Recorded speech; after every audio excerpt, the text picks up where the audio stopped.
On the day my daughter, my only child, got married, I looked at her glowing in her white dress and held onto a secret that felt like a block of ice in my chest. I smiled for the photos. I hugged the guests and I cried through the mother-daughter dance, but underneath it all, I was hiding the truth. Just weeks before, I'd inherited $9 million, and as I watched her say I do to a man who made my skin crawl for reasons I couldn't yet prove, every instinct I had screamed at me to just keep my mouth shut. Her new husband would later tell her to get the money or get out, and in that awful moment, I knew my silence hadn't been a betrayal. It had been her salvation. This is the story of how a terrible, gut-wrenching feeling saved my daughter from the predator she'd vowed to spend her life with. The phone call that changed my life came on a Tuesday in April. It was a lawyer with a stiff, formal voice, calling to tell me my father had passed away. My dad and I, well, our relationship was complicated. He was a man made of granite and silence, a child of the Great Depression who counted every penny and trusted no one. He'd worked his whole life as a civil engineer, a steady, quiet job. Since my mom died years ago, our contact had dwindled to dutiful phone calls and holiday cards. My own life was simple. I was a high school librarian, widowed for 10 years, living in the same modest house where I'd raised my daughter, Clara. My finances, they were fine. I had a pension, some savings. The house was almost paid off. I was the very definition of middle-class comfortable. The lawyer asked me to come to his office. I figured I'd be handed a showbox of old photos, maybe a few $1,000 from a dusty savings account. I sat in a ridiculously plush leather chair that smelled of old books and money, and the lawyer, Mr. Gable, slid a folder across the desk so polished I could see my own worried face in it. Your father, Mr. Albright, he started, clearing his throat, was an exceptionally shrewd man. He lived frugally, but he invested wisely. He invested nearly every spare dollar he ever made, starting back in the 60s. I just nodded, waiting for the punchline. Was this some kind of mix-up? To put it plainly, Miss Peterson, he said, leaning forward, your father's estate is valued at just over $9 million, and you are the sole beneficiary? The words just floated in the air. They didn't make any sense. $9 million? My father? The man who patched his own socks and drove a car until the wheels were about to fall off. It had to be a prank. I think I actually laughed, a short, sharp, disbelieving sound. But Mr. Gable's face didn't change. He showed me the statements, the portfolio, the staggering reality of it all. I walked out of that office in a total daze, the folder in my hand feeling like it weighed 100 pounds, $9 million. The number just echoed in my head. My first, purest instinct was to call Clara. I had to tell her. This would change her whole life, her student loans, the down payment on the house she and her fiancé Marco dreamed of. She could finally pursue her passion for art history instead of the sensible paralegal job she'd taken. But as my hand reached for my phone, it froze. Marco, an image of him flashed in my mind. Clara had met him about a year and a half before. On the surface, he was perfect, handsome, charming, with a bright white smile that won over everyone. He worked in finance, a vague job that seemed to involve a lot of important phone calls. He doted on Clara, always bringing her flowers and whispering how beautiful she was. And Clara, my sweet, trusting daughter, was completely in love with him. She saw her prince. I saw something else. I saw how his eyes would glaze over when she talked about something she loved, like a new museum exhibit. I saw the way his gaze would flick across a room, cataloging the watches and brands people wore, and I heard his questions. The endless, casual, probing questions about our family. "This is such a lovely home, Helen," he'd said once, swirling wine in our living room. "Did your husband buy it outright? Real estate around here is just crazy now." "My late husband and I bought it a long time ago, Marco," I'd answered, keeping my voice light. "Smart, very smart." He nodded, his eyes scanning the room like he was estimating its value. "Your dad, Clara's grandfather, he did well for himself, right? An engineer." "He was comfortable," I'd said, a lie of omission. Good. Family is everything. You have to be able to rely on family," he'd said with that perfect, empty smile. The comments always sounded polite, but they felt like missions. He was mapping out our finances. My husband had left me a decent life insurance policy, but we weren't rich. I'm sure Marco had already figured that out.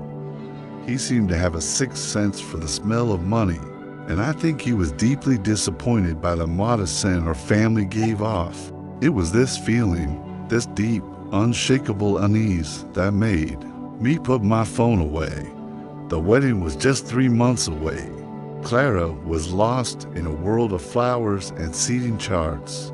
Telling her about this money now felt like throwing a lit match into a fireworks factory, and a terrifying thought started to form. What if I used this secret as a test? A final test of Marco's character. I would just keep being Helen Peterson, the modest librarian, and I would watch him, and I would pray that my gut, for the first time in my life, was completely, utterly wrong. The months before the wedding became a masterclass in watching a man show his true colors. The test, as it turned out, was the wedding budget. I told Clara I would contribute a big chunk of my savings in reality, a tiny fraction of the inheritance. I gave them a number, $30,000. For a librarian, it was a generous amount, and Clara was tearfully grateful. Marco's reaction was not so grateful. We were all at my dining table, looking at quotes from caterers. Clara was excited, pointing out a vendor who could do a beautiful buffet-style meal that fit our budget, a buffet. Marco said, the corner of his lip curling into something that was almost a sneer. He covered it with a quick laugh. "Honey, this is our wedding, not a corporate lunch. I was thinking a seated, 4-course meal, prime rib, a sea bass option." Clara's face fell. "Marco, you saw the prices. That's nearly double the catering budget. So we adjust the budget," he said with a wave of his hand. He looked right at me. "Helen, this is your only daughter's wedding, a once-in-a-lifetime event. We can't cut corners. It's about the memories. It's also about starting your life together on solid ground, not in debt," I said calmly. "Debt is just a tool." He shot back, a line that sounded rehearsed. "You leverage it to get what you want. You have to think bigger. This sets the tone for our future. We need to project success.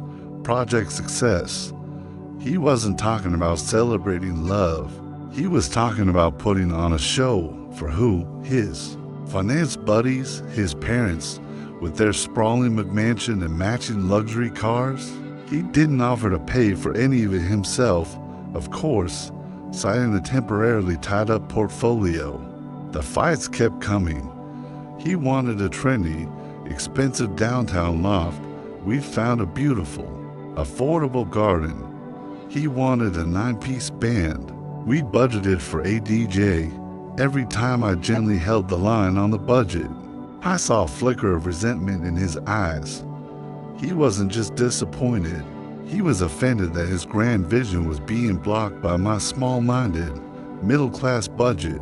He started making jokes that weren't jokes at all. After I vetoed hiring a valet for the garden venue, he sighed dramatically and said to Clara, "Well, I guess our guests can just park their Bentleys on the lawn." He laughed, but the bitterness was obvious. He was pushing me, testing me, trying to see if there was more money stashed away somewhere, and with every push, the block of ice in my chest got a little colder. Was I being crazy, a cynical, overprotective mother? I'd watch him with Clara, see him hold her hand and tell her he loved her, and a wave of guilt would wash over me. She was so happy. What right did I have to doubt it? But then he'd do something that would snap me right back to reality. A week before the wedding, he tried to add a dozen names to the guest list, people he called important business contacts. Marco, we're already over capacity. I said, they won't all come. He said dismissively, but they need to get the invitation. It's good for business. It shows we're moving up in the world. He saw his wedding as a networking event, a branding exercise, and my daughter was just his co-star. The wedding day arrived. It was a perfect, sunny June day. Clara was breathtaking. As I helped her with her veil, she squeezed my hand. Thank you for everything, Mom. You made this all possible. My heart ached. I hugged her tight.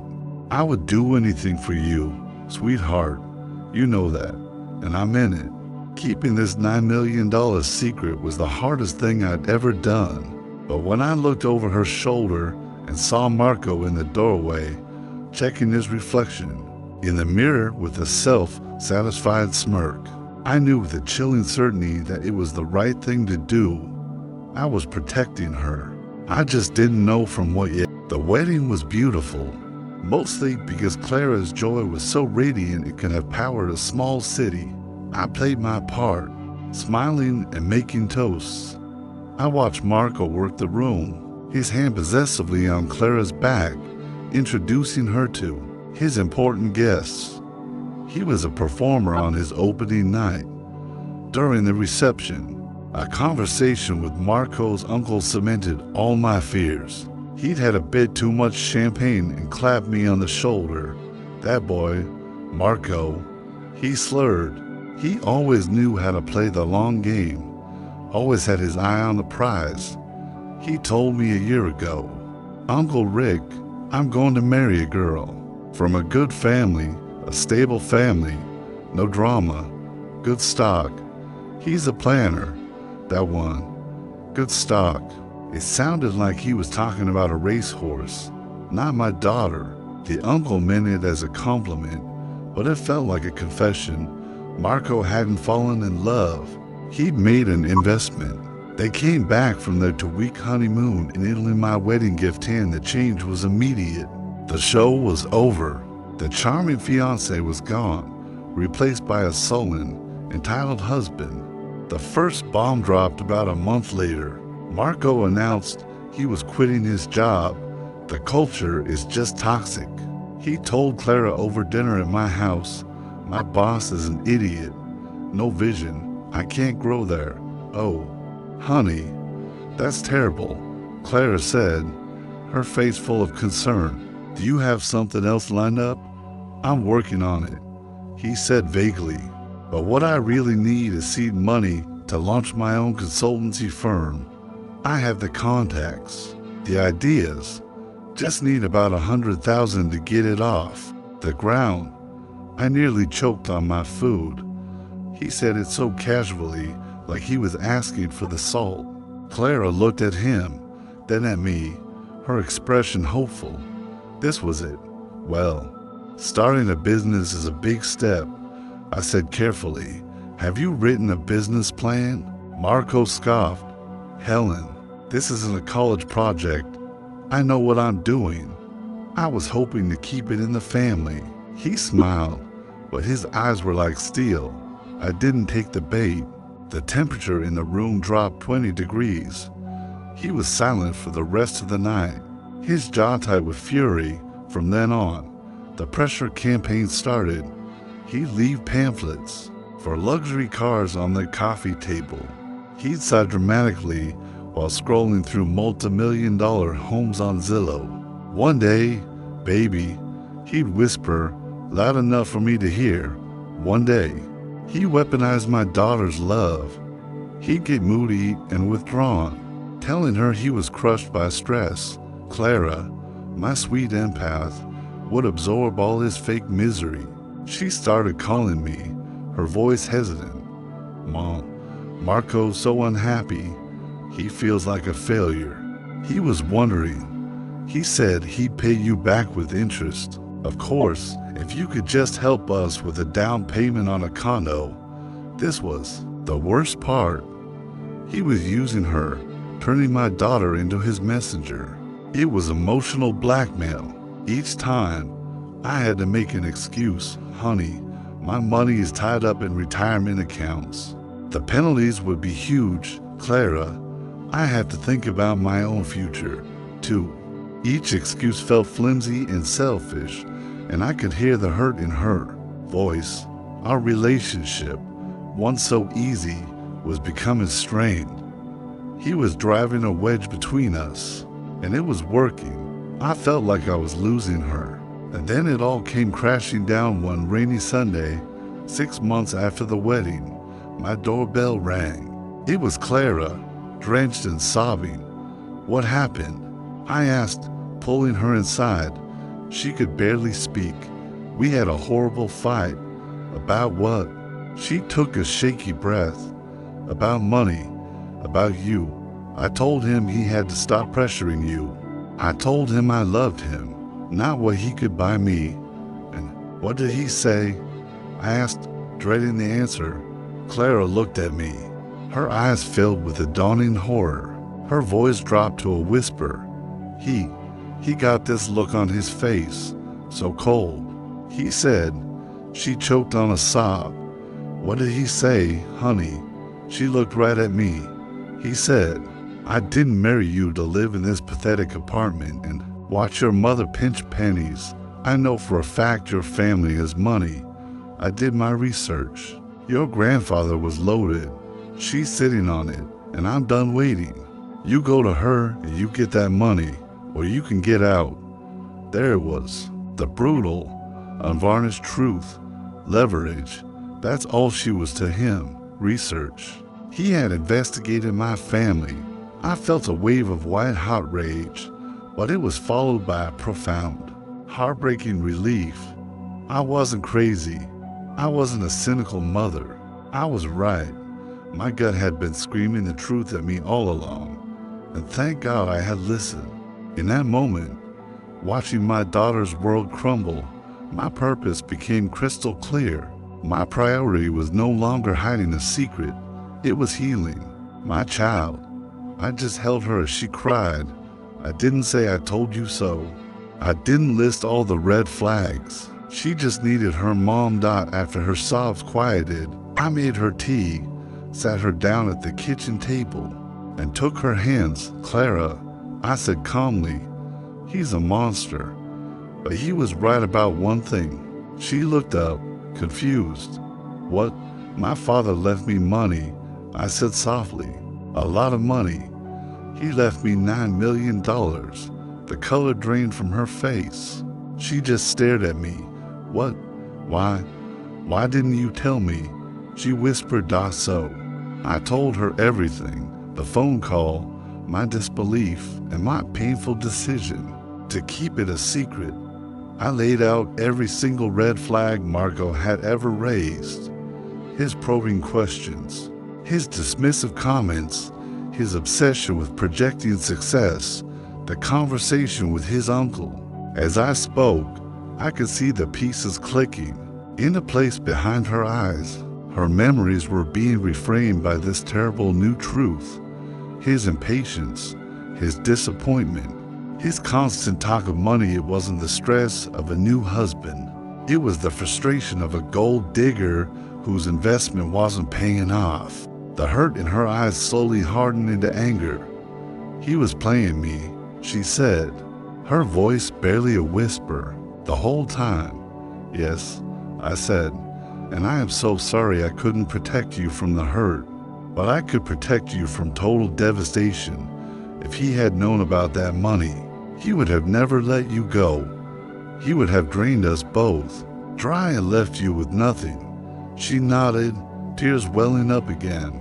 But this time they were angry tears. A new strength settled in her. The next day, I called Mr. Gable, the estate lawyer, and asked for a referral to the most ruthless family law attorney in the state. Her name was Diana Wells, a woman who looked like she ate men like Marco for breakfast. Clara sat beside me, silent and resolute, as I recounted the whole story. When I finished, Diana gave a sharp nod. "This is predatory marriage, plain and simple," she said. "The short duration, his lack of financial contribution, the immediate pressure for money, and his confession to your daughter, it's a textbook case. He has no claim on your inheritance. It's not marital property. He won't touch a cent." Clara agreed to one last meeting with Marco. She needed to do it for herself. She told me later she walked into their apartment and he was sitting there, smug, expecting her to have a check in her hand. So he said, "Did you talk to your mother?" "Yes," Clara said, her voice like ice. "She told me all about the $9 million. A greedy, triumphant smile spread across his face. "See, I knew it. We're set, baby." "No, Marco," she said, sliding her wedding ring onto the coffee table. "We are nothing. You will never see $1 of that money. I know what you are. My mother's lawyer will be in touch with yours about the annulment." His face went from triumph to confusion to pure rage. He sputtered, yelled, and threatened to drag it through the courts for years. But his threats were hollow. The mask was gone. All that was left was a desperate, pathetic man who just lost his golden ticket. The legal battle was short and brutal. The annulment was granted on grounds of fraud. He was left with nothing but his debts, the important contacts. He was so keen to impress, wanted nothing to do with the con artist. The last we heard, he'd moved back in with his parents. We didn't need a revenge plot. We just let him implode under the weight of his own greed. In the years since, Clara and I have been rebuilding. Not our relationship that's stronger than ever. We've been rebuilding her. The inheritance, once a source of fear, has become a tool of her liberation. She quit the paralegal job she hated and went back to school for her master's in art history. We set up a trust for her, and we've both been taking financial literacy courses together. The money isn't a crutch. It's a foundation she's using to build a life on her own terms. Sometimes I lie awake and think about the what ifs. What if I'd been more trusting? What if I'd told Clara the day I found out, and I shudder, the money would have been a trap, a gilded cage she might never have escaped. Keeping that secret was the loneliest and most difficult decision of my life. It put a temporary crack in my relationship with my daughter. It filled me with guilt. But I would do it again in a heartbeat, because it turns out that sometimes the most powerful act of love isn't what you give, but what you protect. I didn't give my daughter $9 million on her wedding day. I gave her something far more valuable, the truth and her freedom. Trusting my gut didn't just save her from a man, it saved her for herself, and for that, I will always be thankful. This was an incredibly difficult situation, and I know not everyone will agree with what I did. So I want to ask you, what would you have done? Would you have kept the inheritance a secret, or told your daughter everything from the start? Let me know your thoughts in the comments below. And if this story resonated with you, please consider liking and subscribing for more real-life stories about the complicated choices we make